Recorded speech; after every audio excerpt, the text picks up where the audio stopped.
করে নিচ্ছি দারুণ টেস্টি চিকেন কারি। 1 কাপ তেল দিয়ে তেলটাকে ভালো করে গরম করে নিলাম। দিয়ে দিচ্ছি জিরে, তেজপাতা, শুকনো লঙ্কা ফোড়ন ভালো করে ভেজে নিয়ে পেঁয়াজ লালচে করে ভেজে নিয়ে চিকেন লালচে করে ভেজে নেবো। এবারে তারই জন্য দিয়ে দিলাম চিকেন। পেঁয়াজের সাথে আবার একটু চিকেনটা বেশ ভালো করে ভেজে নিচ্ছি, এর জন্য খেতে অনেক বেশি টেস্টি হয়। 2 থেকে 3 মিনিট নাড়াচাড়া করে চিকেনটা সুন্দর করে ভেজে নিলাম। এবার দিয়ে দিলাম কুচানো টমেটো, এটাকেও খুব সুন্দর করে একটু ভেজে নিচ্ছি। এবার দিয়ে দিচ্ছি ফেটানো টক দই, জাস্ট 1 মিনিট ভেজে নেবো নাড়াচাড়া করে। এবার মশলা দিয়ে 2 থেকে 5 মিনিট একটু কষিয়ে নেবো।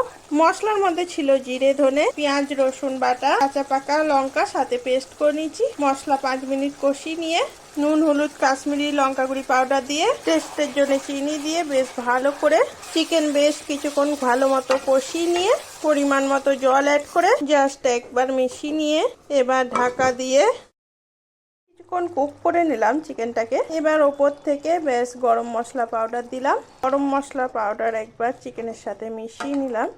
বেশ তৈরি হয়ে গেল দারুণ টেস্টি চিকেন কারি। দারুণ টেস্টি হয়, অবশ্যই তৈরি করবে বন্ধুরা এরকম করে চিকেন কারি রেসিপি।